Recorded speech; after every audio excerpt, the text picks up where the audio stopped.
Senator Bill Galvano, a very dear friend of the Family Cafe, will be here. And also NFL star Dan Marino and his entire family will be here. So come see, come take some pictures, have a dialogue with them.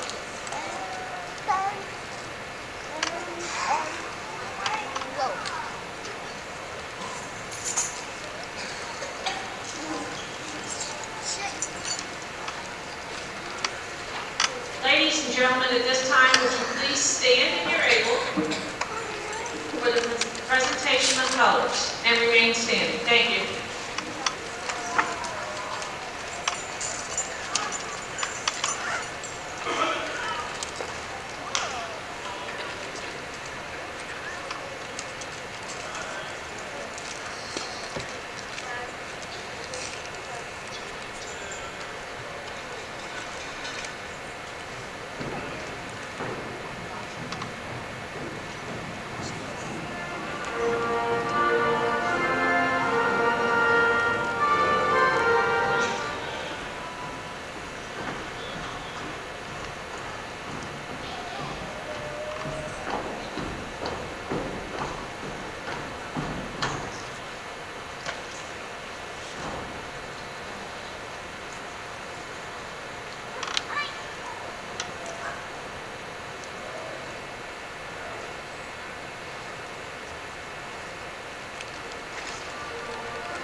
Again, good morning and welcome home to everyone. Please come in and have a seat. We're about to get started.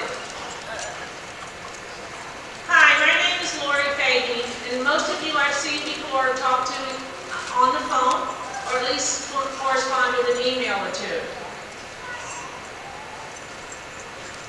If I haven't met you, I'm sure I will over the next weekend.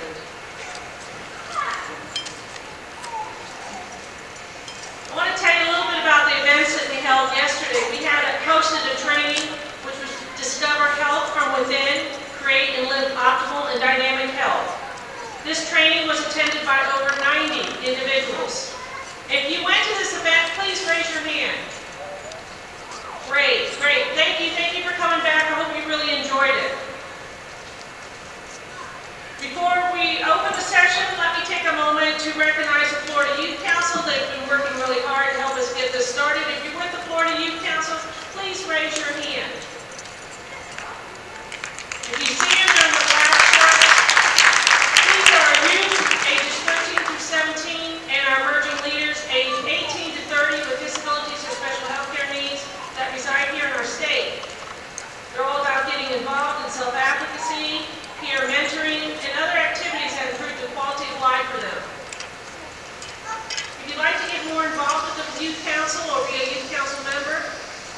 volunteer effort, and it may be attend their Florida Youth Council summit that they're having this August. Please see one of the members, or also look at the materials inside your bag. Speaking of the materials, inside your bag, your red bag that you got in registration. This is your official conference program. Anything you want to know is in here. Due to the weather, we've had some cancellation of presenters. Excuse me, I'm sorry. However, we've worked really hard to try to find other friends or other trainers to fill in for some of these trainers. There are, however, a few cancellations. We may see that on the door. We're sorry that this happened, but the weather yesterday did stop a few of our presenters from attending. So I want you to, if you go to something and it says cancel, don't get mad, just go to another session. We have over 160 educational breakout sessions for you, so there's plenty of opportunity. Registration is open all day. If you haven't registered yet, please note it will be open all day. You can always go back and register. If you haven't gotten your bag yet, it's more important you go and stay here and listen with us today. The exhibit hall is across here, and it's open all day too. Also in the exhibit hall, besides the booths, the educational booths and the micro enterprises booth, there will be the dental screening, and it'll be open all afternoon following the keynote address. And do remember, tonight is very special for us all. We have the 15th Annual Governor's Summit on Disabilities here in the ballroom. We have a light reception, and I do want to emphasize light. So it's not a sit-down dinner, but it will be a reception opportunity. What you know, as soon as you come up here, a frog decides to land in your throat. So excuse me, thank you, Belinda. The reception will begin here at 5:30. Governor Rick Scott will be here.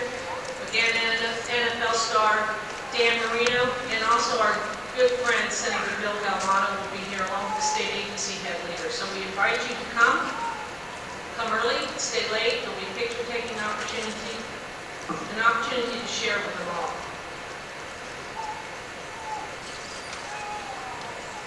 This is also a time this weekend to get involved and get educated, not only through the educational sessions, but to get involved as a community, the disability community. It does us all no good if we just sit and complain. Let's be the change we want to see for this community. Let them know. There you go. We're voters, and we do have a strong voting bloc. I don't want to raise up hands here, but I want to know how many of you are registered to vote. And if not, look at everybody's hand is up anyway. Be proud, okay. But if you're not, and you're of age, there's an opportunity to go across an exhibit hall and register to vote. Remember, there are over 3.5 million individuals with disabilities in Florida, and they deserve to have a seat at the table in policy-making discussions that can eventually affect our daily lives. By uniting our voices, we can make that happen. We also have an opportunity we call the Change Agent Network. And Tim Turner, our lead delegate, will be manning that table. Talk to Tim about how to get more engaged and involved. There's also a flyer in your conference program bag. So join Pam today, become involved and engaged. And don't forget your raffle tickets. If you haven't got a raffle ticket for this evening, this morning, just quietly raise your hand. And now I have the opportunity to introduce somebody who came to talk to us and welcome us to Orlando, Congressman Daniel Webster.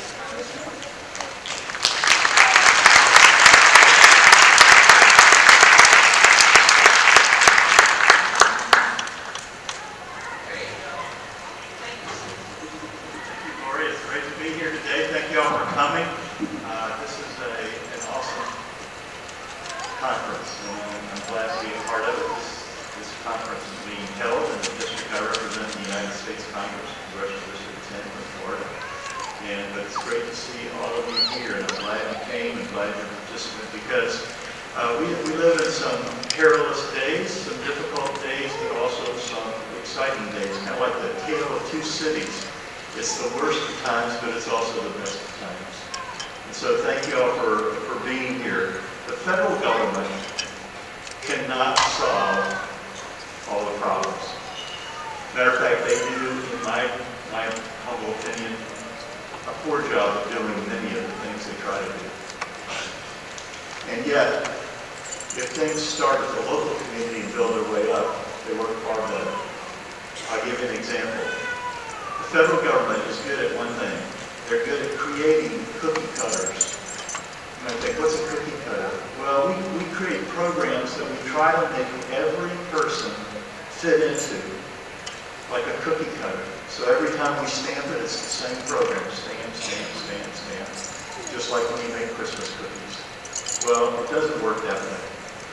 So the programs for this area, Orlando, Florida, we try to make it be the same program that works for Butte, Montana, and inner city New York, and it doesn't. Now, whether you're talking about education for disabilities, or transportation, or any other type of program, unfortunately, we're great at creating cookie cutters. Far better for the stakeholders to band together and tell us what we need, as opposed to us trying to stamp out a program that tells you what you get. And so I think this is an awesome thing to come together and hammer out what's right for you, and then let us know what it is. Far better than us telling you what's good for you.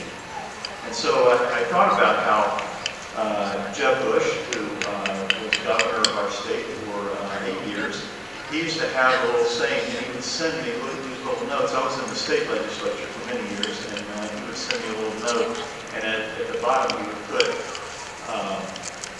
BHAG. That's an acronym. B-H-A-G. Big, hairy, audacious goal. And I will tell you, when Family Cafe started, they had a BHAG. They had a big, hairy, audacious goal. But what the neat thing is, it's being fulfilled right before our very eyes. And it's happening because to draw this many groups of people with divergent ideas together, and yet with one common goal, having a voice that says, we want to be heard, is just an awesome thought. But sometimes those thoughts just remain thoughts. They never turn into anything. This group, Lori and all the people that have turned this into reality. That you have a group together that comes together and meets. And not only are you looking for ways to meet these, but also to influence public policy. So thank you for that. It's great to be here. Good to see all of you. I hope you have a wonderful conference, and welcome to Orlando.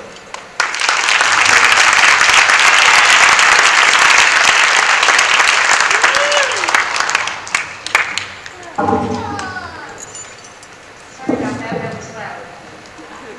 My name is Susan Barrows, and I am the chairman of the board for the Family Cafe. Welcome again to this event. It's been 15 years, and it's so hard to believe that we're still doing this. We continue to do this because y'all keep showing up. You've all learned everything you've needed to learn, or you've exhausted it. Tell us, and we'll stop coming. But as long as you have the willingness to come, the willingness to learn things. Yeah? Okay. Can you hear me now?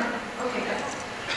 We'll keep doing this as long as you want us to do this. Lori and I one day will be in our little walkers or our little chairs, and we'll be about 8 years old, and we'll still be doing this if you want us to do this. But hopefully by then, the second generation,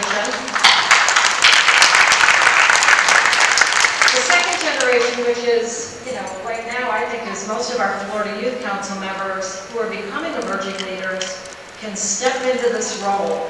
They have had the opportunity to attend trainings, to put together trainings, and they actually have the willingness to volunteer their time, like they are today, to come and to help. So I think the Youth Council is our future leaders, and they need another round of applause.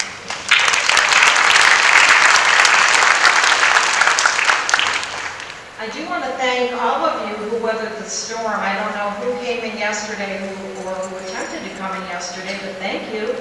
You know, we kept watching out the window and cars kept pulling up and families kept getting out and we were getting excited. Now, it wasn't to say that there were some that called and said, oh heck no, the tornado just came down my street, I'm not coming. So we're okay with that. Just like if some of the presenters did the same thing. We would rather have you be safe, but we also want you here. We want you filling up those breakout sessions. So thank you for weathering the storm yesterday or getting up on this beautiful sunny day and coming to Orlando. I would really like to also thank Lori and her staff, Jeremy Countryman, Tanya Hansen, and Alex Brown, who is the youth advisor, for all they do to put this event together year-round.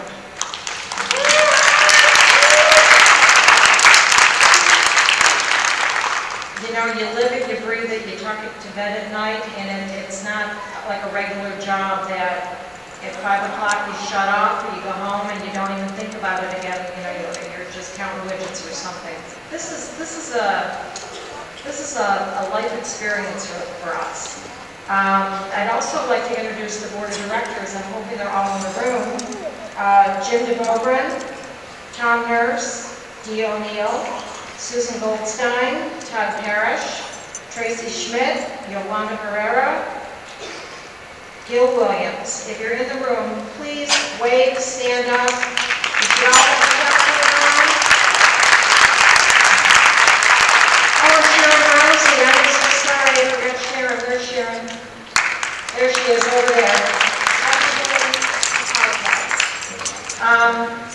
These chef coats were earned. We feel very lucky to be able to wear these. We sit on a volunteer board of directors besides having our day jobs which pay our bills. And I don't ever want to get off this board unless I'm kicked off or my little walker won't make it up the little thing right there. If you need anything or you want to know anything, look for one of us in a shop coat. And hopefully we can answer your question. If we can't, we will direct you to who can. The other group of folks that help Lori year-round with this is the Family Cafe Planning Committee. If there's any planning committee folks in the room, can you raise your hand? I guess they were all too tired. But they work relentlessly with Lori to find presenters, find entertainment, find a million different things to bring to this event every year. They also volunteer their time, and it's a year-round commitment, and they have to agree to sit on a committee. So there's a group of folks, I'm assuming, Lori, about 20, that give up part of their time, too, to ensure that this event goes off without a hitch. So there's many, many people working behind the scenes to make this event possible, so you all keep coming back. So give yourselves a round of applause.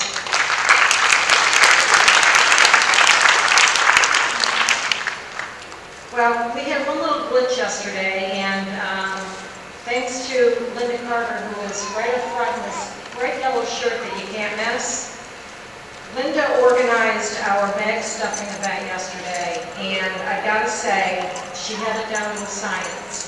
She had a graph with her rows and how many were in each rows, and she actually set a time clock yesterday to say we're going to do this in under 2 hours. So we all get to the room to stuff bags, and everything is set up except something that was really, really important called the program. It was sitting on a broken down truck, the pallets were sitting on a broken down truck at a terminal called Benton, and nobody bothered to tell the sender or Lori that they were nowhere to be found. So, of course, Lori got on the phone, called up to Tallahassee. They said, oh, we sent them. Finally tracked them down. So instead of starting at 4:30 yesterday, we threw Linda off a little bit, and we didn't start till about, I'd say about 7:15.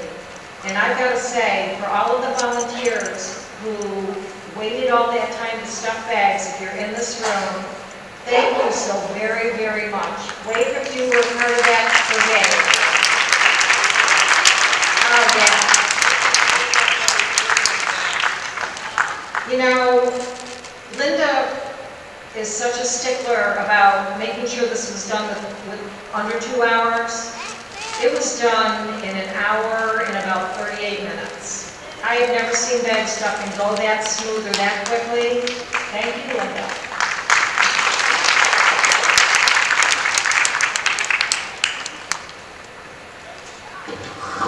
I'm going to flip a page into the main notes. I'm so sorry. Okay. Besides welcoming you all here, I do actually have another job to do. It is my pleasure to introduce Dr. John Armstrong, who serves as the State Surgeon General and Secretary of the Florida Department of Health.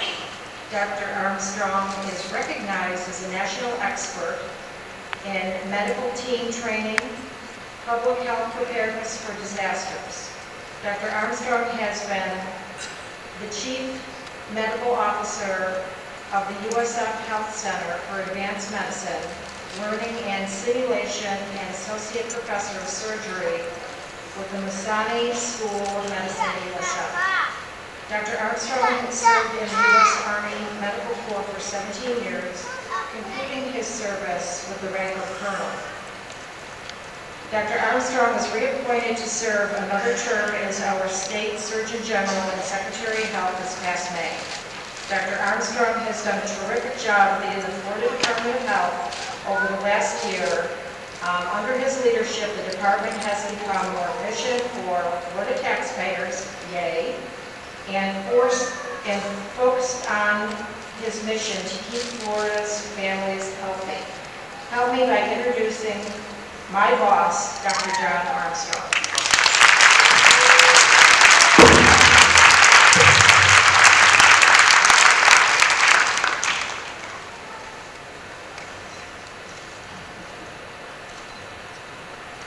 Thank you for that kind introduction, and good afternoon, everyone. I am delighted to be here with you on behalf of your Florida Department of Health. This is my first family cafe, and I can already feel the energy that you all have as we can work together to improve the lives of Florida's children, adults, and families. See, the Florida Department of Health is working in communities across our state to make Florida the healthiest state in the nation. And we do this with innovation and collaboration, accountability, responsiveness, and excellence. And it's in the spirit of all 5 of those values that I am here with you this afternoon. I am equally pleased that our department is one of the sponsors listed on the banners that you will see around this event. We have many expressions of the Department of Health as we work to protect, promote, and improve the health of all people in Florida through integrated state, county, and community efforts. And again, we are here as part of essential collaboration and partnership to work on behalf of our citizens with disabilities and their families. When I took office a year ago, I gathered my team and we looked at the landscape of health in our state and recognized that we faced a major threat to public health that, if not addressed now, would lead to disaster in the coming decades.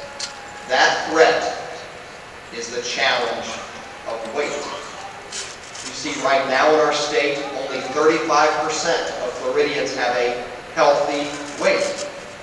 That means that 2/3 are overweight or obese. But to put it more strikingly, on our current trend, by 2030, so in less than 2 decades, almost 2/3 of Floridians will be obese. And 6 out of 10 babies born today will be obese before graduating from high school. 6 out of 10 babies born today obese before graduating from high school. Clearly, this is not good for our kids, adults, our families, our communities, our businesses, and our state. We know that people who are overweight or obese live sicker and die younger. And we also know that the economic costs of managing just a few of the diseases alone from obesity are staggering. Over the next 17 years, $34 billion to manage high blood pressure, heart disease, diabetes, and arthritis.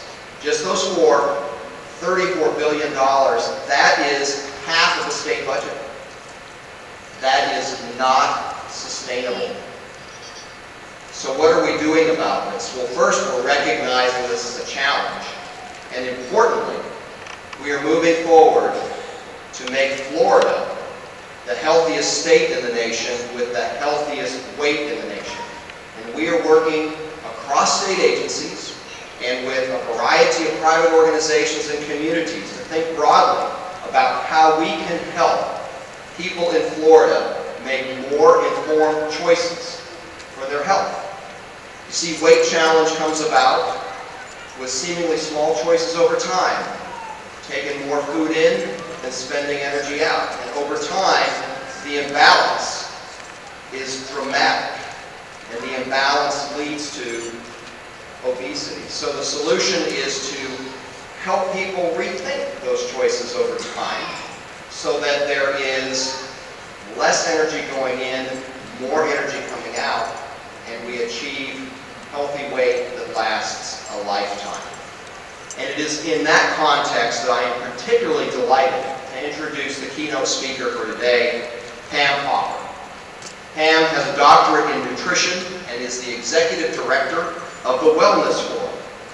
The Wellness Forum is a company that assists individuals to improve their health outcomes by making more informed, healthier choices in diet and activity. And what I appreciate about the Wellness Forum is that it works to put habits in for a lifetime. And it works through communities and through employers. Now, Pam has appeared in the acclaimed documentary Forks Over Knives, and she co-authored the companion book, Forks Over Knives, which remained on the New York Times bestseller list for 66 weeks. That is a long time to be on the New York Times bestseller list, and is an indicator of the quality of that book. Well, as you will see from Pam, she doesn't rest on that book, and she has just co-authored her new book, which is Food Over Medicine, a conversation that can change lives. Pam has the approach that will make a difference for each of you in this audience, for your families, for your organizations and communities, to address the most pressing public health threat to Florida's future, which is our challenge of weight. She will be speaking on revolutionizing healthcare with plant-based nutrition. I ask that you join me in giving a warm Florida welcome to Dr. Pam Popper.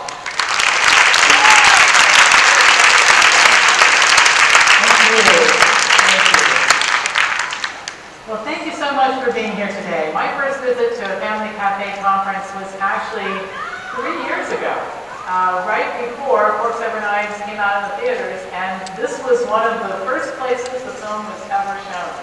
So I credit Lori and her staff for being such forward-thinking people to bring the best and the latest to you in terms of healthcare options and that sort of thing. I had the pleasure this morning to have breakfast with Dr. Armstrong. And I'm from Ohio, and my gosh, we need to clone this guy and bring him to Ohio and every other state. You know, I listen to a lot of people in government make promises about changing things, and how many of you maybe sometimes don't believe all the stories that government officials tell you?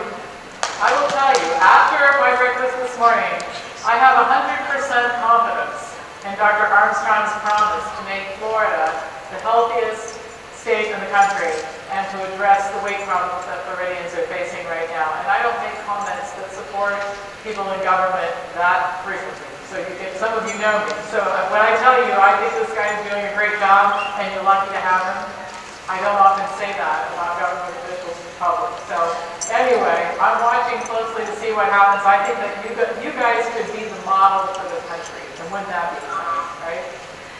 Okay, so my talk today is about revolutionizing healthcare through plant-based nutrition. And one thing I like to do when I give a talk like this is to tell you a little bit about my background and how I came to be this person standing before you talking about health and nutrition. I certainly didn't start my adult life with even an interest in nutrition. I was one of those people who ate things and drank things that tasted good to me. Anybody relate to that? So just so you know, I didn't come out of the womb eating well. In fact, I spent the first 20 years of my adult life eating a diet that my primary staples were about 3 pots of coffee a day and a pound of Warren and Dune shortbread cookies.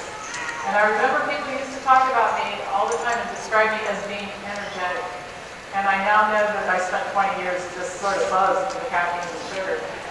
And I'm really lucky because a lot of times you hear people talking about their health transformation when they change their diet and it's some type of health catastrophe that motivates them to do that. And that wasn't the case for me. I wasn't sick, thank God.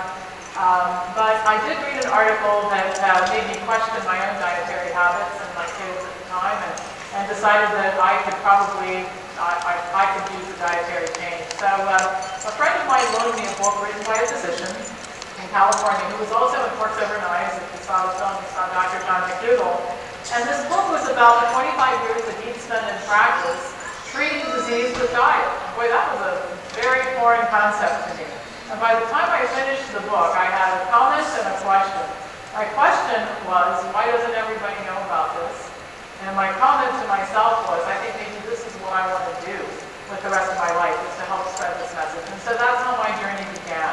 Eventually, I started a company called the Wellness Forum. We do business all over the world. We've helped people in 33 different countries to improve their health with diet and lifestyle change. And we work with employers, as Dr. Armstrong said, to help employers not only help their employees enjoy better health, but also reduce healthcare costs at the work site.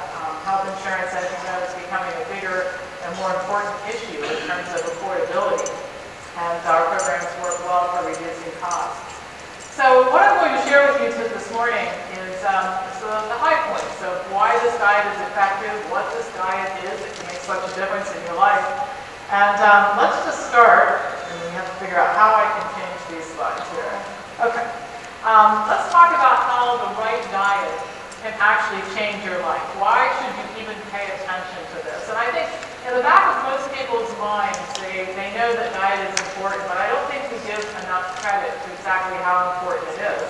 Well, the first thing is, and I will actually give you some documentation for this later, if you're eating optimally, your food costs actually can go down. Does that surprise any of you? How many people thought it's really expensive to eat well? I'm going to show you exactly the opposite. It's really inexpensive to eat well. Physical and mental health improve. Many diseases can be prevented, but what I think is fascinating is that diseases can even be stopped, and some of them, particularly chronic degenerative conditions, respond well to diet-induced treatment. In other words, the diseases can sometimes be reversed, replaced, or remission. Healthcare costs are reduced. Obviously, if you need fewer prescription drugs and fewer procedures and fewer visits to the doctor, healthcare costs are reduced. And what I think is extraordinarily important is the quality of life for individuals and their families is greatly improved. And that is not to be diminished. We all care about costs, and that's important, but quality of life is really what I'm interested in mostly. Now, there is a right diet for humans. In fact, there's a right diet for every species on the planet. Cats eat a diet that's different than zebras, that's different than elephants, that's different than humans, all right? And all species get in trouble when they start eating outside of their normal dietary pattern. That's why you see a lot of ads on television, not just drugs for humans, but drugs for pets. Anybody watch petmeds.com, seen that commercial on TV? Why are house cats and dogs getting diseases? Because they're not eating the right diet for dogs and cats. just like humans get diseases when they don't eat the right diets for humans. So let's talk about the parameters of what is a health-promoting diet. And so has anybody here ever been what I call nutritionally confused, where you've heard a lot of different theories about diet? Well, I'm going to tell you what I think is the right diet for humans, and I'm going to give you some scientific justification for why I make the statements that I do. First of all, the right diet for humans is principally plant-based, which means your four major food groups are fruits, vegetables, whole grains, and legumes. All right? 90% or more calories come from those foods. 10% or less of your calories come from foods that we call animal foods. Now, we define animal foods as anything that comes from something that has a face or a mother. All right? So people say, well, what about fish? Think faces of moms, right? What about eggs? They come from hens, faces of moms. So animal food is any type of food that comes from something that has a face or a mother. And so this becomes a very minor part of the diet with maybe 2 to 3 servings a week of animal food. And that's a significant reduction for most people based on what they're used to doing. Now, just based on what I've said, and again, I'm going to revisit this a couple of times, what do you think happens when somebody starts eating more foods like rice and potatoes and less chicken and eggs to their grocery bill? It goes down. Exactly. And in fact, you'll find that this dietary pattern is the one consumed by people around the world who have the lowest disease rates in many instances. And their reason for doing it, by the way, eating a diet that's concentrated in plant foods, is not because, for example, a bunch of people got together in central China and said, let's come up with a healthy diet for Chinese people, we'll tell everybody else. It's because they do not have a lot of money. Per capita income in China, lower parts of China, is still $300 to $350 a year. And guess what you need a lot of when you have $300 to $350 a year to live on? You need a lot of rice, a lot of vegetables. You don't find yourself eating at the Taco Bell drive-thru or vending machine or a bunch of soft drinks and that kind of thing. So it is actually poverty sometimes that keeps people eating a healthy diet in some areas of the world. We advise that dairy come out of the diet, get rid of all the products from cow's milk. There are significant links between dairy protein and diseases like juvenile diabetes, asthma, allergies, constipation, chronic infections, multiple sclerosis, autoimmune diseases, and breast and prostate cancer. So we get rid of the dairy products. Whole foods, not refined foods. In other words, you might have heard this before. You shop in the produce section of the store and kind of the outer perimeter and stay away from the aisles where the processed foods are. Very low fat. Get rid of the oils in the diet. I'm going to come back to that and give you some detailed information on why we get oils out of the diet. High in fiber. We do have a lot of people telling us within a very short period of time after adopting this diet that it's a moving experience for them. So the diet's high in fiber. Water is the first choice beverage, and here's another cost point. Would everybody agree water is cheaper than soft drinks, juices, chocolate milk? You know, water is much less expensive. And here's an important point. Sometimes people listen to me describing the diet that we recommend, and they think, well, gosh, it's a little restricted. And it seems that way, depending upon your current dietary pattern. But we're not into deprivation, and we don't want people to not enjoy life, but we want them to put things in proper perspective. And here's what I mean by that. You have to learn to differentiate between food and a treat. Okay, so Valentine's Day is a good day for chocolate. Christmas morning is a good time for cookies. Birthday parties are great for birthday cake. But you know why people end up in my office with health issues? Because they're living on what I call the birthday party diet. They're having a birthday party 21 times a week, all right? And that is the problem. And so if you really start to relegate some of these foods to treats rather than the daily fare, again, your grocery bill is going to go down and your health status is going to go up. Because living on cookies and chocolate, and believe me, I'm familiar with that dietary pattern. I used to practice it myself. It's not the path to health. The other thing that I'll mention to you that I think is really important is the importance of paying attention to the dietary pattern. In other words, what a lot of people will try to do when they're improving their health is they'll make very minor adjustments in their diet. I'm going to eat less of this and a little more of that, and I'll lower the fat a little bit, and all things that are steps in the right direction we want to celebrate. But the problem is that unless you adopt an entirely different dietary pattern, you're not likely to get the results that you're looking for, the results that I'm going to describe for you today. So the best way for me to express this to you is that diet is like a combination lock. If it takes 4 numbers to open the lock and you dial up 3, you don't get 75% of the results. You get nothing until you get that 4th number right. So the important thing is to, sometimes people will say, well, what should I do first? And what I tell them is all of that. That's what you do first. And I'm going to make it easy for you by the time we're finished here. This is a diagram of our food pyramid that basically expresses what I just shared with you. And you'll see that at the bottom of the pyramid, some of you may not be able to see clearly from where you are, but at the bottom of the pyramid, 64 ounces of good clean water every day, and then the next layer is whole grains and potatoes, squashes, corn, those kinds of foods, legumes, lots of beans. Above that, vegetables and then fruit, and then everything else. And so it's very easy. You start taking a look at your dietary pattern, and if you're eating more cereal than beans and rice, you know you're in trouble because you want the processed foods in your diet to be minimal as compared to the whole foods. And again, the more whole foods you consume, the less expensive your diet is. Now, one of the biggest areas that I think is new for some people is this idea that eating lots of animal food may not be really good for you. And so I want to spend just a little time talking about why our diet restricts animal food to just 2 or 3 times a week instead of making it the daily fare. And we could actually spend the rest of the conference looking at this issue because there's so much research about it. But just a couple of things I'll mention to you. This is an extract of the chart that I put together back when I was working on Forks Over Knives.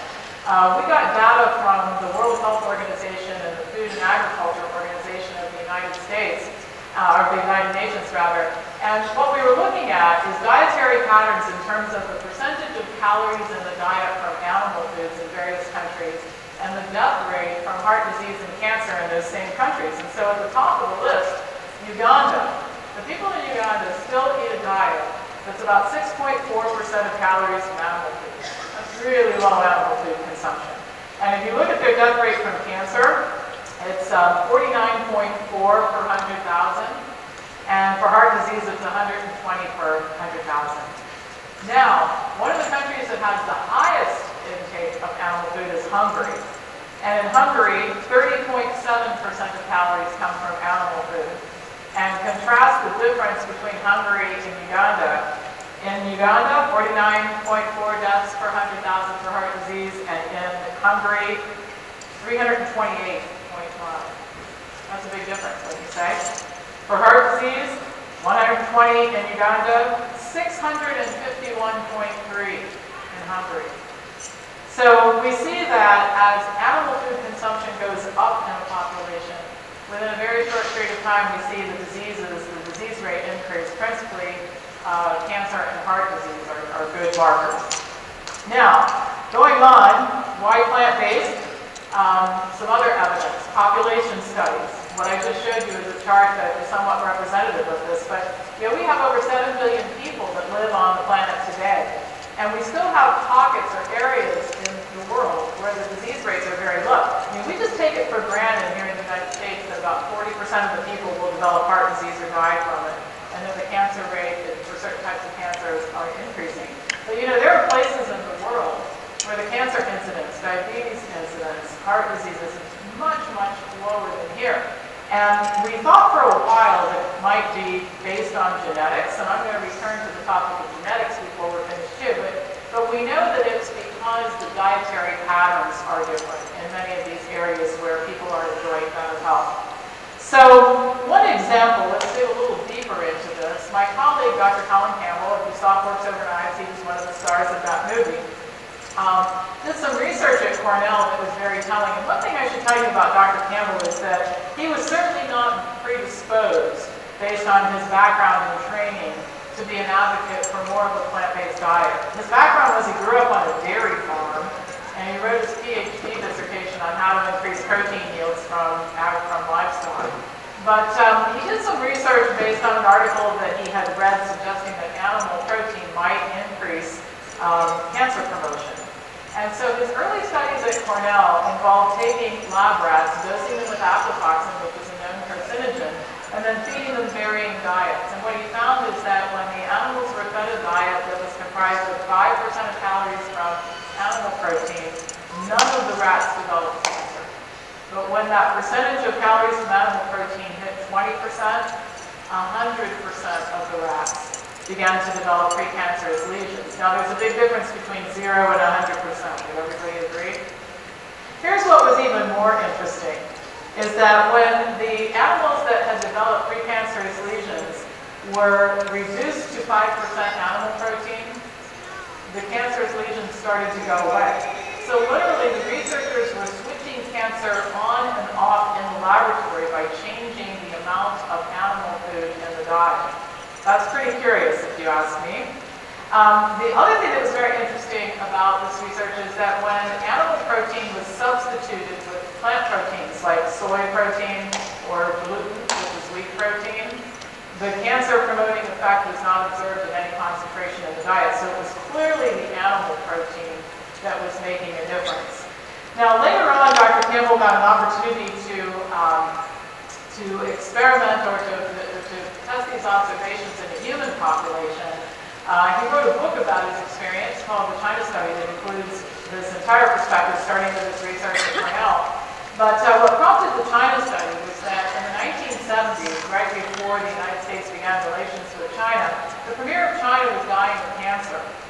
And he was very interested in the topic, and he did something that I don't think we could probably ever do again, and you'd have to do it in a communist country because of the cost, but he recruited 675,000 researchers to ascertain the death rates from 12 types of cancer in 880 million Chinese people. And this is before fax machines and computers and cell phones. Is that kind of remarkable just to think about? And here's what they figured out. They developed something called a cancer atlas. I actually had an opportunity to see it. And it showed that in some parts of the world, or some parts of China rather, the death rate from certain types of cancers was sometimes many hundreds of times higher than in other parts of China. And of course, this was a pretty ethnically pure population. Back in the 70s, people were not moving in and out of China, and intermarriage with Europeans and Americans wasn't going on. So pretty ethnically pure population. So Dr. Campbell assembled a team of researchers who looked at this issue, and what they did was even more impressive, again, before the days of fax machines and cell phones and computers. They had 6,500 adults in several different areas of China that were enrolled in this study. And they had researchers actually sit in the homes and record what the people ate. It wasn't even self-reported data. They evaluated 375 data points. They came up with 94,000 correlations between diet and health, some of which were statistically significant. But I'm just going to summarize it for you in 2 sentences. The first one is, the more animal food these people consumed, the higher their disease rates were. And the second thing was the more animal food they consumed, the higher their cholesterol levels were. And cholesterol was not only predictive of the risk for heart disease, but also for cancer, which is one of the reasons why we need to really pay attention to ratcheting down cholesterol levels to safe and protective levels. Very, very important point. So in any case, what Dr. Campbell essentially was able to conclude was that in the human population, the experience mirrored the experience that he had at Cornell with the lab rats, where there was a reduced incidence of disease rate based on reduced amount of animal food consumption. And that's why we tell people to reduce down their animal food consumption to just 2 or 3 times a week. Now, a couple things I want to talk about. Let's talk about some nutrition basics, because people usually have a lot of questions when they started working on more of a plant-centered diet. And so I'm going to talk about 2 things: macronutrients, which are protein, carbohydrate, and fat, and micronutrients, which are vitamins and minerals. So we'll start with carbohydrate. A lot of people have been told, has anybody been told before that carbohydrates make you gain weight? Anybody heard that before? Okay, well, if you eat the wrong carbohydrates, that's true. But again, here we're going to focus on carbohydrate that comes from whole plant foods, like sweet potatoes and broccoli and rice and beans and big salads and watermelon and apples and delicious whole foods, all right? Now, the reason why carbohydrate is so important is carbohydrate is the body's principal form of energy. It'll use protein and fat, but it's really not very efficient to do it. So how many of you think that you probably could use more energy throughout the day? Well, when you eat whole plant foods, you're going to have more energy because that's the body's ready source for fuel. So the percentage of calories in your diet that come from carbohydrate need to 70 and 80%, depending on their health status. And people who eat a high carbohydrate diet have significantly more energy, generally speaking, than people who eat a lot more protein and fat, because the body doesn't use that well for energy at all. Now, one of the most common questions people get when they start to adopt a plant-based diet, their friends and family members are often quite concerned about this, saying, oh my gosh, where do you get your protein? And some of you who've already converted to that diet may have had that experience. Actually, protein is important. It's how we build hormones and enzymes and cells throughout the body. So it's very, very important to eat protein, but the importance of protein has been a little bit overplayed. Our protein needs are actually quite low. In fact, one study showed that protein needs for adults are about 2.5% of calories. That's much lower than most people think. Even breast milk is low in protein, by the way. And that fuels the most rapid growth that humans experience during their entire time on the planet. So the upper limit for protein really needs to be only 10% of calories, and it's far easier than you might imagine. In fact, I'll show you the percentage of calories from protein in some common plant foods that will probably surprise you. Now, another myth about protein, in addition to the idea that maybe you can't get enough, is that plant proteins are what they call incomplete proteins as opposed to animal proteins. Proteins are comprised of amino acids, and there are 8 of them that are considered essential, which means we have to get them from food. The body will synthesize the rest. And animal foods do contain all of them. Only a few plant foods like soy and quinoa contain all of them. So there are 2 things that people say that are not correct. One is that you can't get the right combination of amino acids from plant foods, or that you have to combine foods in specific combinations in order to make sure you take in all the amino acids at the same time. Neither of those things are true, because the digestion is by its very nature a deconstruction project. Food goes in its whole form and it's broken down into its constituent parts, including amino acids, through the digestive process. And the body will reconstitute those amino acids in combinations that make up cells and hormones and enzymes and other products used by the body. Excess protein is actually a bigger issue than not getting enough protein, because there are 2 issues with excess protein. If you eat too much animal protein, you increase your risk of diseases like cancer and heart disease. But if you eat too much plant protein, even if you're on a high protein diet that's comprised of plant foods, you can end up with problems, because the body has to convert some of that protein to carbohydrate. And as it goes through that process, it releases nitrogen from the amino acid chains, which are quite toxic in the body. They have to be detoxified. This has to be detoxified by the kidneys and liver. So that's one of the reasons why people, for example, diabetics who eat a high protein diet eventually become candidates for kidney transplants or dialysis, because they blow out their kidneys with all of that protein. It's one of the contributing factors. So you don't want to eat too much protein. And as you'll see in the next slide, plant foods are very rich in protein. They compare very well with animal foods. So for example, black beans have 20% of calories in protein. Asparagus has 51% of calories in protein. In fact, you will find, if you were to just go home and experiment and play around with a nutrient database online, it is absolutely impossible to construct a diet that has enough calories every day that doesn't contain enough protein. Because if you lived on the foods that are at the lower end of the spectrum in terms of protein content, for example, potatoes and rice, you're talking about foods that have 8 or 9% protein, which is more than what we actually need. So you don't have to worry about getting enough protein on a plant-based diet. What you want to worry about is getting enough carbohydrate from the right sources so that you can have a great deal of energy throughout the day. Now let's talk about fat, which is also important. But people just eat too much of it, all right?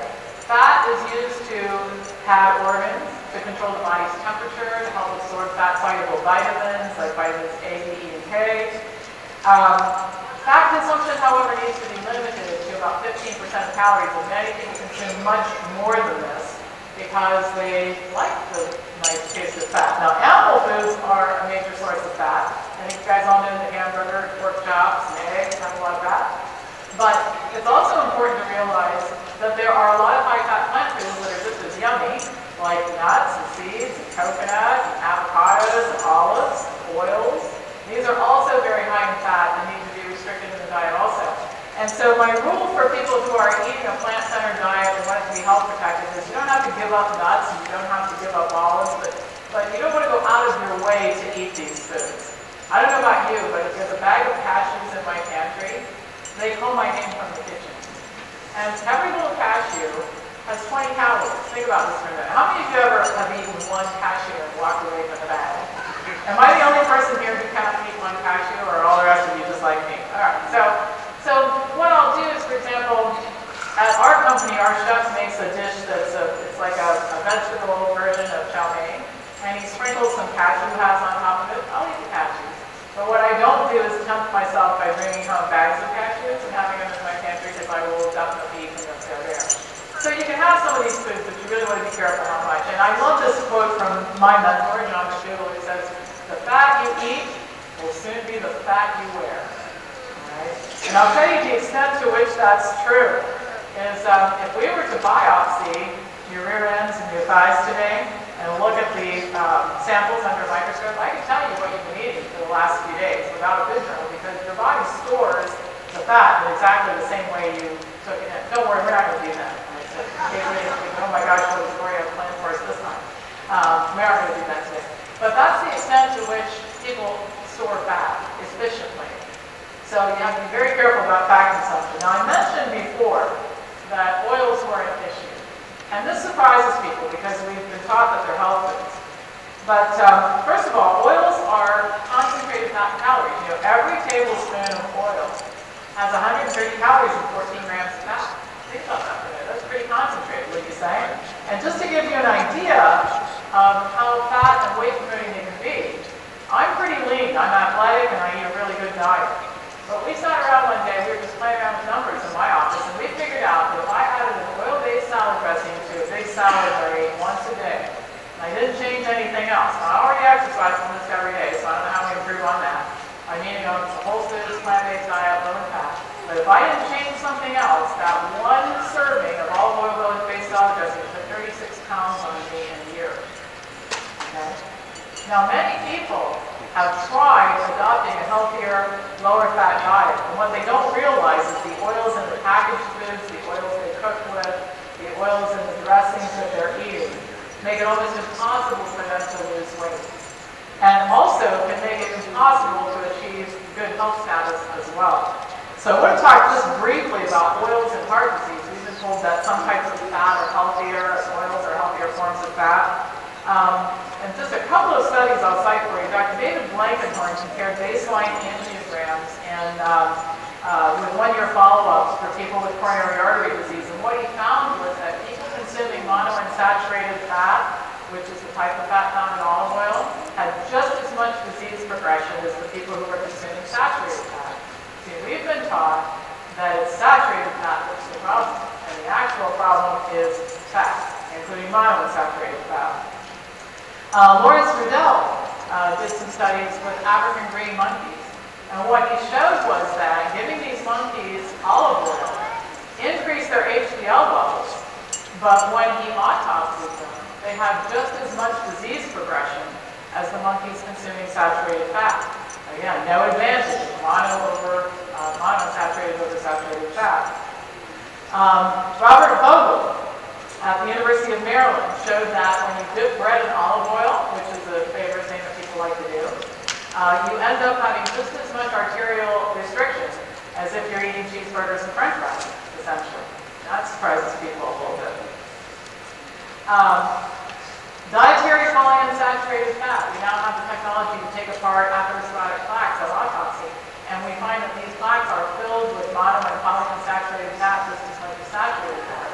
So we could do an entire afternoon just looking at the research about oils, but my point is this, and this goes back to something I said earlier where it's very important to get the whole diet right. So if you really reduced, if you said, okay, I understand what Dr. Pam's saying about the China study and Dr. Campbell's research, and so I'm going to reduce down my animal food consumption. I'm just going to have it 2 or 3 times a week. And I'll give up the dairy because I understand that's not so good for me. But if you continue to eat a lot of oils, olive oil and you're cooking with various oils, you're still going to experience some of the very same issues you're trying to resolve, which is weight, reducing risk of heart disease, that sort of thing, as if you were eating saturated fat. And so a lot of times people are shocked about the olive oil in particular. They'll say, olive oil is good? Yeah, olive oil, cottonseed oil, palm oil, coconut oil, soybean oil, flax oil, fish oil, Udo's oil, just to be clear, motor oil. You want to get all out of the car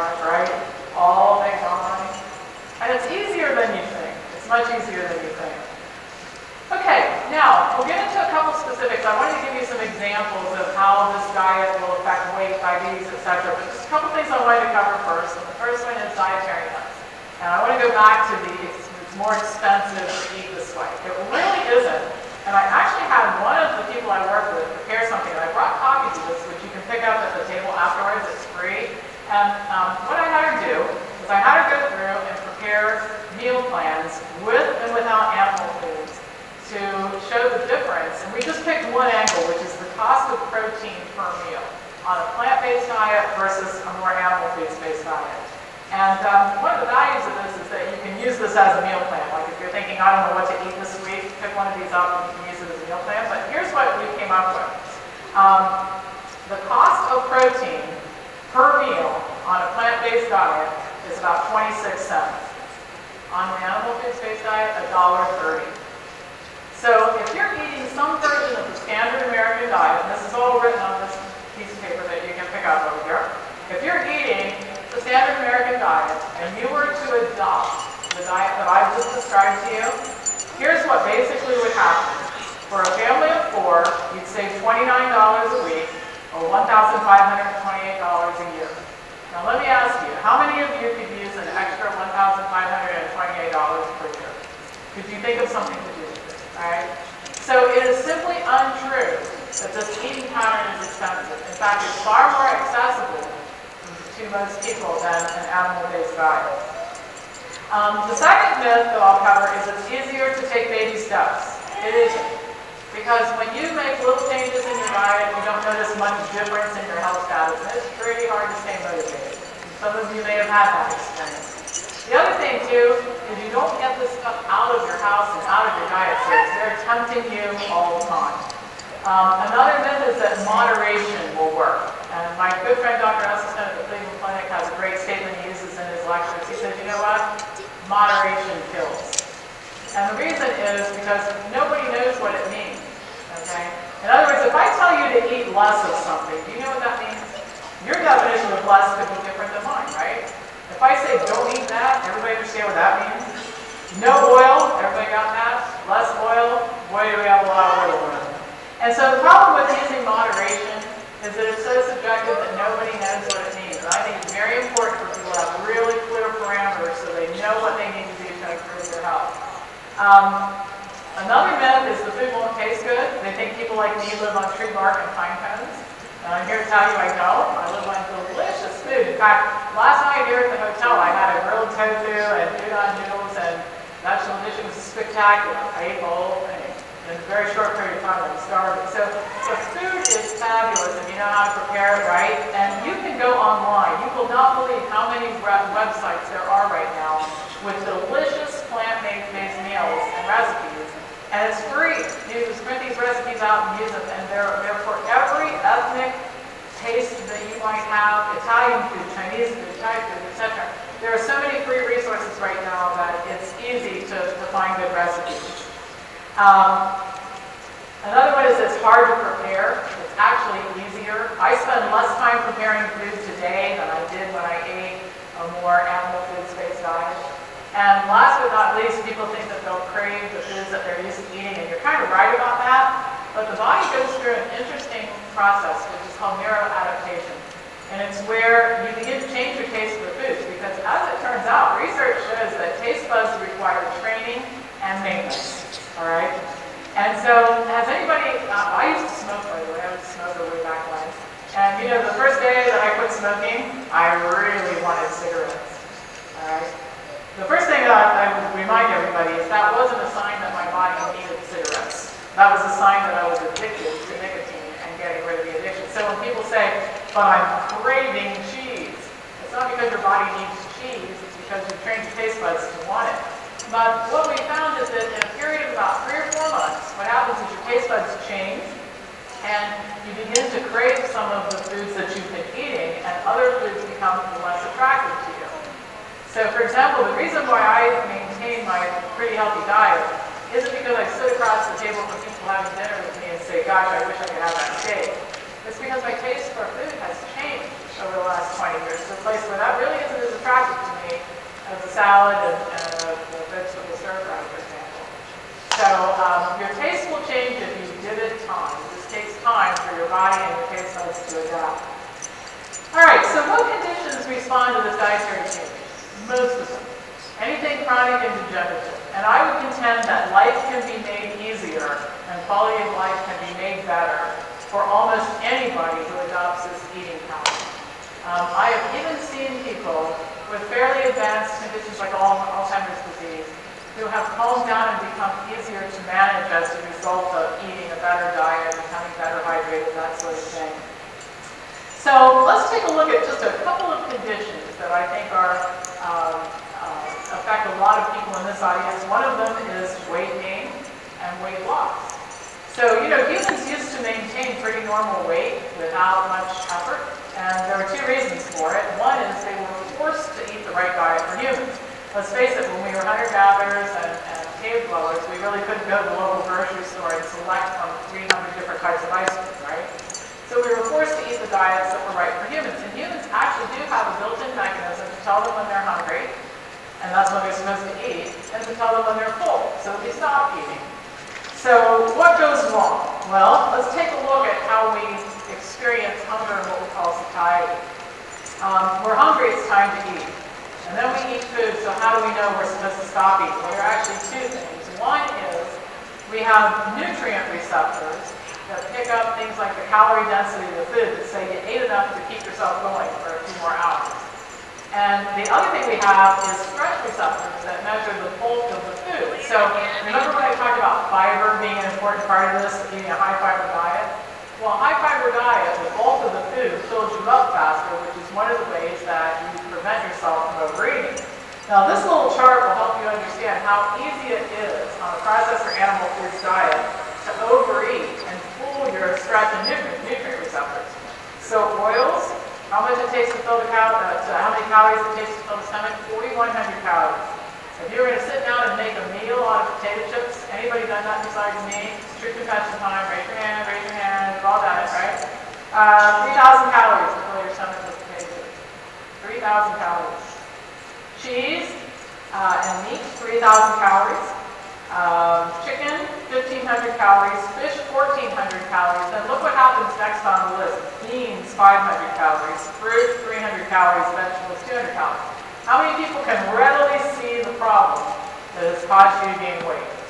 Because if you're eating oils, cheese, chicken, potato chips, and we can substitute that with other light foods. It's not just potato chips. It can be Pop-Tarts and toaster pastries and all kinds of other things.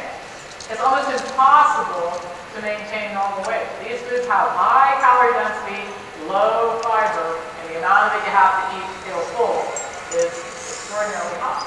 All right? You get down to the bottom of the list with beans and fruit and vegetables, and it's difficult to overeat. So, again, back to the fiber issue. Fiber helps with weight loss. For every 14 grams of fiber consumed, your calorie intake goes down by about 10%. And the reason is simple.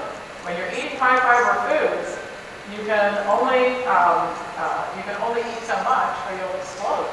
People ask me, can you gain weight on this low-fat, plant-based diet that you're talking about? Well, if you sit down with a big bowl of black bean chili for lunch and a salad that has 14 grams of fiber, what will happen if you try to eat 4 portions of it? You'll explode. You'll never make it to dinner tonight. You cannot eat that much food, so it becomes self-regulating. And that's what people like about this, because they can stop calorie counting and portion control and weighing and measuring and that sort of thing. So, just eliminating the animal foods is not enough. One thing I'm going to cover is that a lot of people will adopt what I call a health food store version of the junk food diet. And I've had people come to see me who said, I saw Forks Over Knives, or I read one of your books or whatever, and I changed my diet. It hasn't made any difference. I haven't lost an ounce. And I'll say, well, what are you eating? And they'll say, well, I really like those fruit juice sweetened cookies. They're fabulous. And I've gotten turned on to baked potato chips. Great. And they have these cheese substitutes in the health food store, and I'm buying those. But what's happened is that they really haven't changed their diet at all. What they've done is they've just gone to the health food store and bought the same version of, a different version of the same foods. They've stayed with the same dietary pattern. And it hasn't made much difference in their weight or their health at all. Again, back to that combination lock, you've got to get all 4 numbers right. So just a couple of things I listed here. 1 tablespoon of vegan chocolate chips has 70 calories. How many of you have ever eaten 1 tablespoon of chocolate chips? That's not in my vocabulary to do. If I'm going to have 1 tablespoon, I'm going to have half a bag. That's my program. All right, 14 store-bought kale chips, 5 grams of fat. Kale chips have a lot of fat. 1 ounce of cashews, 156 calories, 12.4 grams of fat. So you can see that even some plant foods, if you're not careful, can really ratchet up the calorie and fat intake in your diet and make a huge difference in whether or not you achieve your health objectives. So the magic of plant-based eating is you eat when you're hungry, you stop when you're full, you stop thinking about how much and portion control and all this kind of stuff, and it is so easy to maintain optimal weight. I'll kind of leave this section with one tip, and that is go home. If you're going to do this, go home and sanitize your environment. Get rid of the bad food. Because I'll tell you, if I have to stand in my kitchen every night at 10 o'clock and say, well, I can have some pineapple, or I can have some strawberries, or I've got apples and bananas, or I have cookies, ice cream, and chocolate, guess what's going to win out sooner or later? Cookies, ice cream, and chocolate. I know a lot about why not to eat those things. So make it easy to make the right choices instead of easy to make the wrong choices. And that's a major thing that you can do to help yourself. All right, let's talk about another issue that affects many people in our country, and that's diabetes. Type 2 diabetes is a diet and lifestyle disease. There's no question. People eat their way into type 2 diabetes most of the time. And the leading risk factor is weight. So it's good that we just spent a little bit of time talking about how a whole foods plant-based diet can melt the pounds off of you. Diabetes, just to let you know, we talked before about prevalence of disease in some areas, that it's different in some areas than others. And the incidence of diabetes pretty much mirrors dietary patterns. So we see diabetes more in some countries than other countries. And even within countries, we see differences. So for example, Japanese American men who eat the most animal protein and fat have a higher incidence of diabetes than Japanese American men who don't. Again, this idea that genetics determines everything, it's important. I'll come back to it in a second, but it actually is far more important to focus on eating patterns than genetics. Now, both type 1 and type 2 diabetics will benefit from eating a whole foods plant-based diet. For type 1 diabetics, we can't reverse the diabetes, but what we can do is we can lower insulin needs and we can improve and reduce the risk of complications. For type 2 diabetics, many times people can eat their way out of type 2 diabetes. In other words, put the condition in remission, and as long as they stay on a healthy diet, they don't have to be treated for diabetes anymore. They don't have to take medications. So, just a couple of studies I'll share with you. James Anderson at the University of Kentucky many, many years ago took 25 type 1 and 25 type 2 diabetics and put them on a whole foods plant-based diet. And here's what happened. Within 3 weeks, the type 1 diabetics, their insulin needs went down 40%, their cholesterol dropped 30%. You know, most diabetics die of coronary artery disease, so that's pretty important, this cholesterol drop.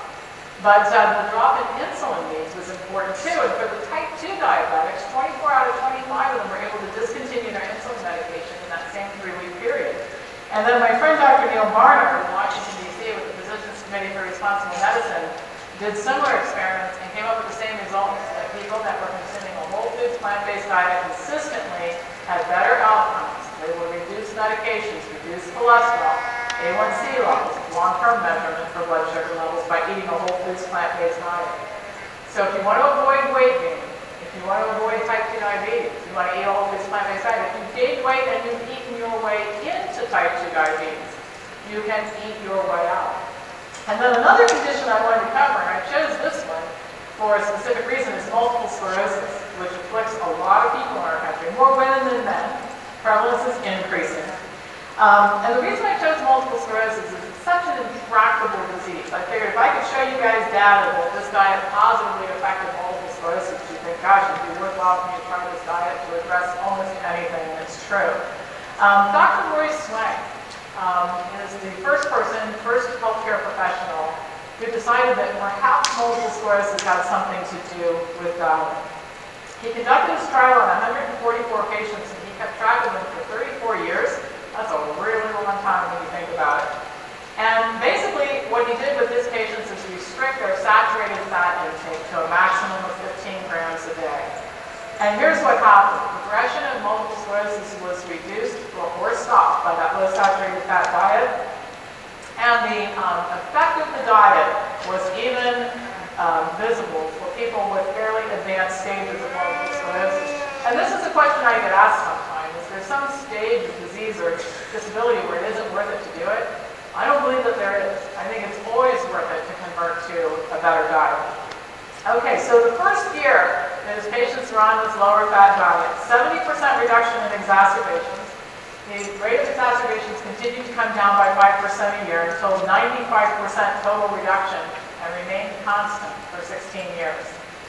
And he reported in this initial patient group and in follow-up studies that only 1 in 500 MS patients didn't get better as a result of consuming the diet. So would you say your chances are pretty good if you have multiple sclerosis that it would be worth it to try a better diet? I would say so. 499 out of 500 people get better. Those are pretty good odds. Okay, so a summary of his findings. And I think this is very important. 95% of those consuming the low saturated fat diet remained normal or only mildly disabled at the end of 30 years. 5% of the patients died. For the people who did not eat the low fat diet, 80% of them died from multiple sclerosis. Pretty big difference in the numbers, wouldn't you say? And very impressive. He published additional studies documenting the same types of results for 5,000 patients, and other researchers have corroborated his work and found that one of the leading dietary factors leading to multiple sclerosis is the consumption of dairy products. Another reason why we advise you to get dairy products out of the diet.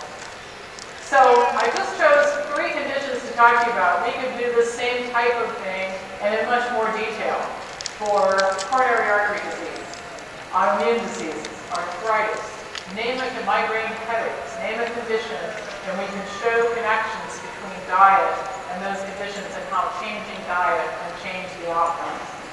So let's talk about genes for just a minute, because so many times I find that people think that they're stuck with the condition that they're in because of their genetic predisposition. Now, genes are important. It's why somebody in this audience has blue eyes and mine are brown, or somebody who's 5 feet 1 inch tall and I'm 5 feet 7 inches tall. So we can't discount the importance of genes.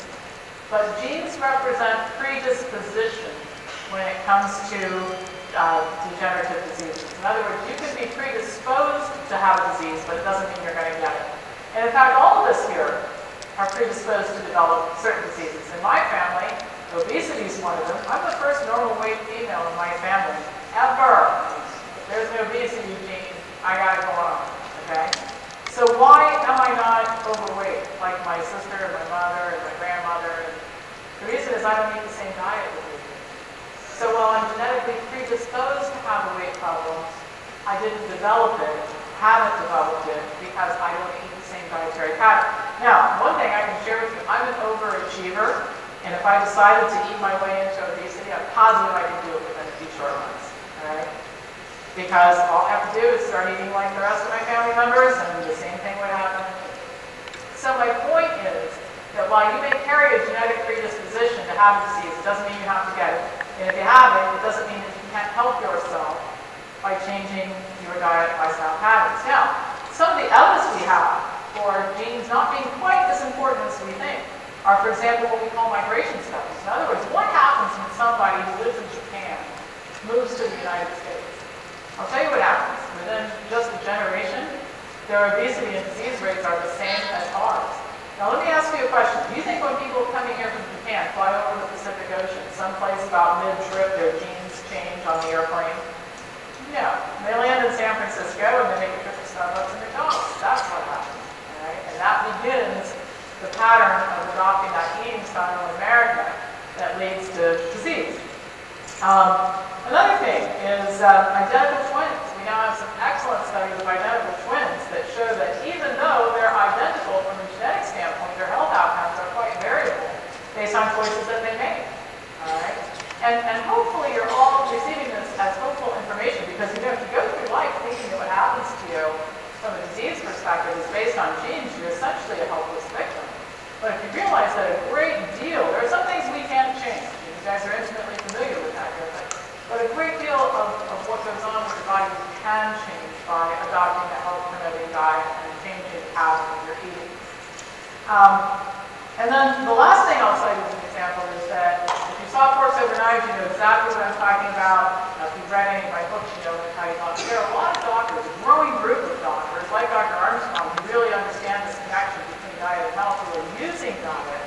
as an intervention tool to help people address their disease conditions. And what they will all tell you is that whether or not a person's going to get better depends upon how hard they work at their diet, not their genes. And I've seen many people from families where diabetes runs in the family, heart disease runs in the family. Those people have been able to successfully eat their way out of their chronic condition and put it into remission with the right diet. So, just a couple of conclusions, and then I'll be happy to take some questions from you.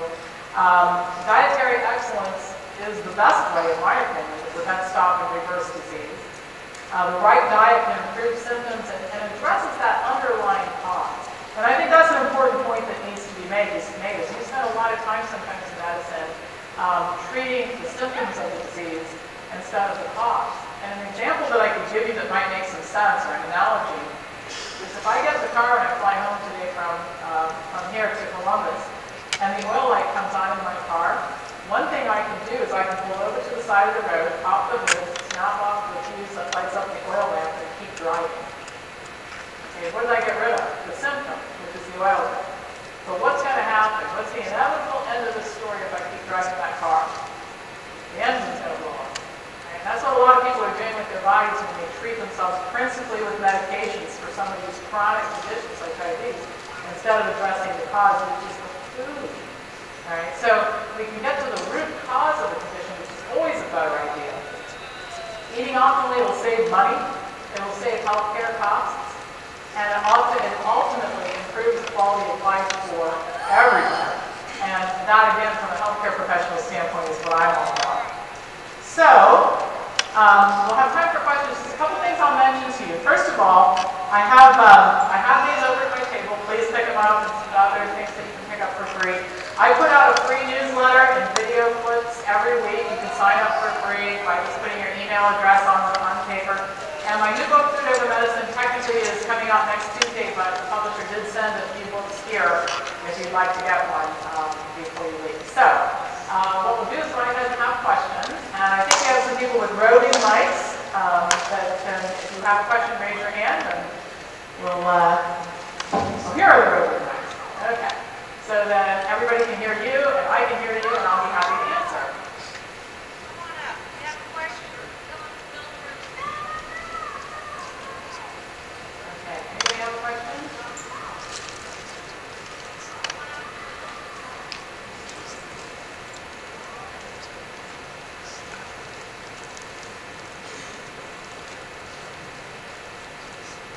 Hello. Hi. I'm a cardiac nurse, and I have a question. We are promoting patients to take omega-3 vitamins and also the DHEA vitamin supplements as well, and also heard some information about red palm oil. So are these hazardous to our health? Yes, absolutely hazardous to health. And here's one of the things that I would mention. If you want to send me an email, I can send you some resources. But one of the issues that we have is that all methods for changing biomarkers are not created equal. So, for example, fish oil pills will raise HDL levels. Problem is, if you look at the long term, it doesn't change the outcome at all.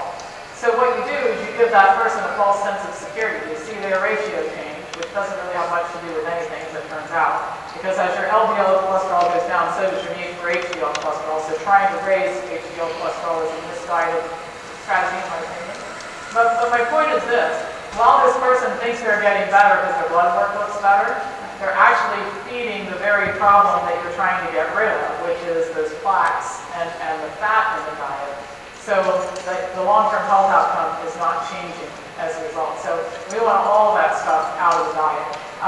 Dr. Caldwell Esselstyn's written a great book called Prevent and Reverse Heart Disease, where he addresses this issue of oils in a great deal of detail. And the other thing that I'll mention is there are a number of meta-analyses that have looked at this issue of omega-3 supplementation and found that it's useless and an increased risk of cancer could not be ruled out. Thank you. You're welcome. Hi. Hi. I had gastric bypass surgery back in 2005, and I was on an 18-month program with a nutritionist. They promoted protein, and they advised us to have at least 60 grams of protein a day and they said that that promotes healing as well as weight loss. It sounds like from what you're saying, you disagree with that? Was I misinformed? I strongly disagree with it. And your situation is quite different than many because you're limited as to how much food you can eat. And the types of food that you Right, eat as but it well. also makes it so much more important that every morsel you put in your mouth counts, and is the most definitely nutritious you can make it. And you're not immune from the hazards of excess protein consumption. The surgery did not make you immune to those hazards. So what kind of diet? I mean, obviously 60 grams of protein is way off than 10% of the diet, so what do you recommend? Because I'm at a plateau, and that could be part of the problem, but Yeah. what do you recommend? Well, as close as we can get to a plant-centered diet based on the amount of food that you're capable of consuming, and it may mean that you eat much more frequently throughout the day because of the fact that your stomach can only hold such a small amount of food.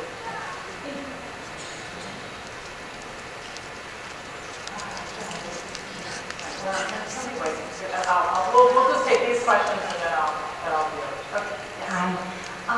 I adopted a child at birth. She's 16 now, and she has fetal alcohol syndrome. I was wondering what you just suggest for a diet for her. I would suggest the same diet, not with the idea that you're going to completely resolve it. Because I would love to say diet fixes everything, but this group would be intimately familiar with the fact that this isn't true. What it does is it makes things better. Okay? The healthier you are from a physical standpoint, the easier it is to deal with some of the remaining issues. Because you get rid of the complications. In other words, if you have fetal alcohol syndrome and you're overweight and you're diabetic and blood flow to the brain is impaired, so we go down the list of and, all of a sudden, instead of dealing with one issue, we're dealing with 7. And if we could get it down to just that one issue, it's not easy, but it's easier to deal with. So I would recommend the same diet that you saw me describe here. Because she's got sensory issues too, and that she doesn't like anything that goes crunch. Yeah, well, and what you can do, and this is where you have to sometimes get a little creative, is you can blend foods. I hope there aren't children listening to this and their parents will be disappointed that I disclosed it here in front of their kids, but a good example is I've had parents say, my kids will not eat beans. And I'll tell them, well, don't let them know there's any beans in the soup. All you do is puree the beans, add them with the broth, get it to eat the beans. Doesn't know the difference. My kid will not eat green vegetables. Puree it, liquefy it, stir it into stuff, they'll never know. It's health by deception. It works very well. Okay. We're so glad to have you back. My daughter went to your thing 3 years ago. My grandson has developmental delays. He's an extremely healthy eater. But at 9 years old, there's nothing that tells him to stop eating. Any suggestions? Well, the first thing is at 9 years old, you can somewhat control how much food is dispensed at a certain point in time. The higher the fiber, the more likely he is to feel full and to stop being able to eat anymore. And there are a lot of low-fiber plant foods, particularly those that are processed. In other words, you can get vegan toaster pastries, and I can eat 14 of them too, because they're only fiber. In other words, if you look at, for example, some of the little food bars and things have a gram of fiber each. Well, if I eat a bowl of black bean soup, it's 14 grams of fiber. To do the same thing, I got to eat 14 of those little bars, and I can do it. All right, so can our grandson. So I think focusing on more high fiber foods may curb the consumption a little bit. Also, things that take a long time to chew. You ever sat down and tried to eat like 4 pounds of carrots? You'd be exhausted before you say, okay, I'm not bothering, right? So things that take a long time to chew. More broccoli. Yeah, because as you say, as he's getting older, we're trying to let him be more independent. It has become a real problem. We don't want to have to put the food on his plate and everything. Right. That mechanism is definitely And not you can working. also start to have some conversation with him too, because even with some developmental issues, having conversation, and by the way, that's another thing too, you don't want to turn every meal into a lecture, but it's a teachable moment. I do that with my friends. Obviously, if every time I gather with my friends, I'm talking about what they're eating. That's very unpopular with dinner guests, but if I can just wait till somebody asks a question.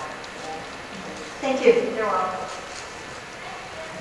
Hello, I have a young, very young son, he's 14 months old, with spina bifida and will need a wheelchair one day. And I'm wanting to start now to put our family on a better nutritional path. But is there a cutoff to where a child just needs dairy? It seems pushed to such an important thing.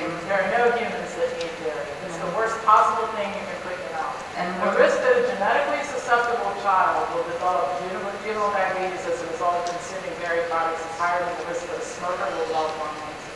what are the things most important to replace to ensure they're getting all their nutritional needs? Well, you'll get your nutritional needs from a low-fat, plant-based diet. In other words, we tend to focus on individual nutrients instead of the dietary pattern. And if you take a look, we don't really have deficiency conditions in this country. I mean, I ask my colleagues who challenge me on this, who comes into your office with scurvy? Very, very few. Anybody here? We don't see that. We see diseases of excess in our country. Too many calories, too much fat, too much protein, too much. So our issue is not nutritional deficiency, it's actually nutritional excess. And the body is quite adept at extracting the nutrients it needs from whole foods, plant-based diet. Thank you. Thank you. All right, one more, and then I'll go over here, and you guys can come get some free stuff, and if you want to go. All right? Yes. Thank you very much for the information. When you talk about animal proteins, is there a difference with farm-grown that have not been injected and the same for fruits and vegetables, anything different with organic? In terms of, let's start with animal foods. With animal foods, definitely the quality is better if you're getting food from a farmer that's not using steroids and hormones and antibiotics. And I think that one thing that is a smart thing to do, since you're eating so much less animal food, buy a little bit better quality animal food, because that's harmful. You know, one of the leading causes of antibiotic resistance in our country is all the antibiotics being given to farm animals. Having said that, there is a myth out there that if you are eating organic animal foods, that it somehow makes you exempt from everything I just said.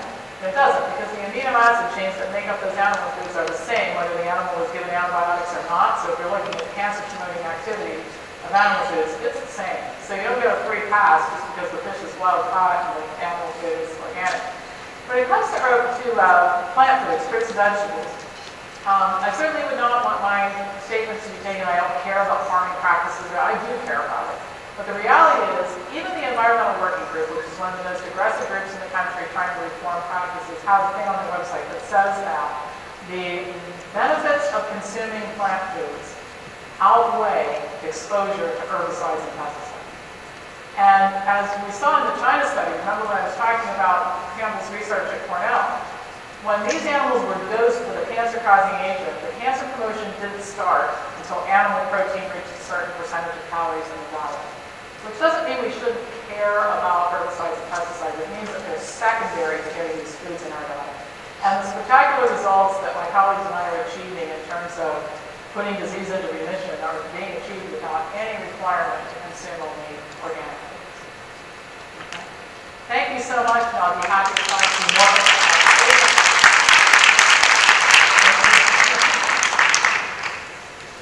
Thank you, Dr. Popper. She's going to stay here and sell her books.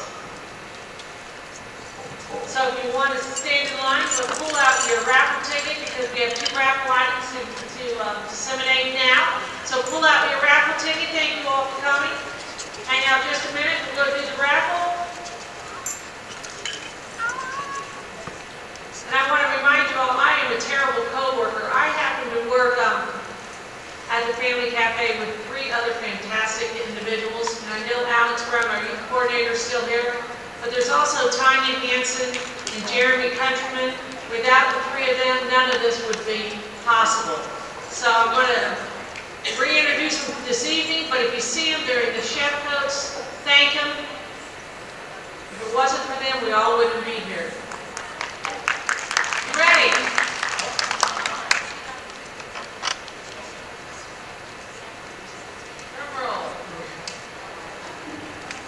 Last 3 numbers, 852. 852.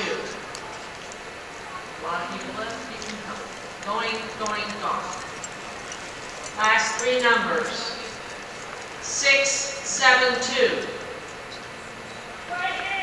Right here? All right, 672.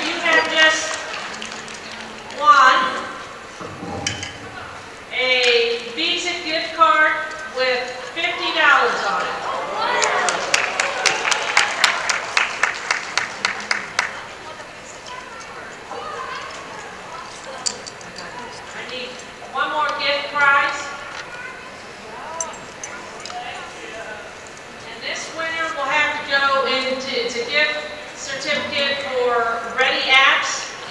And I'm going to give you this packet full of information, and you take it to the exhibit booth for,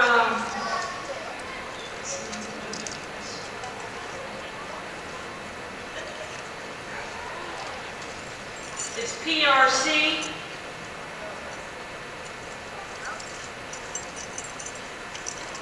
It's great. Okay. 788. 788. It's got a lot of great stuff in here.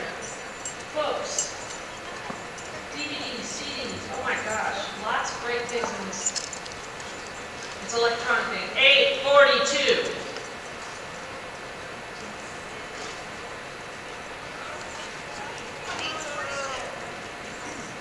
796. Bingo! Here you go.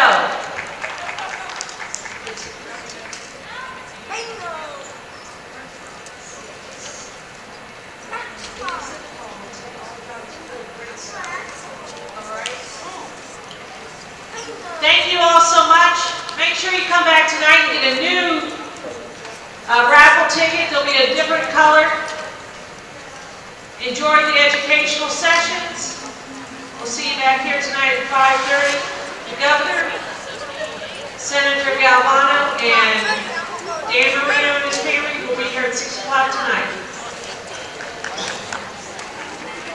Tonight we'll have 4 gift prizes given away by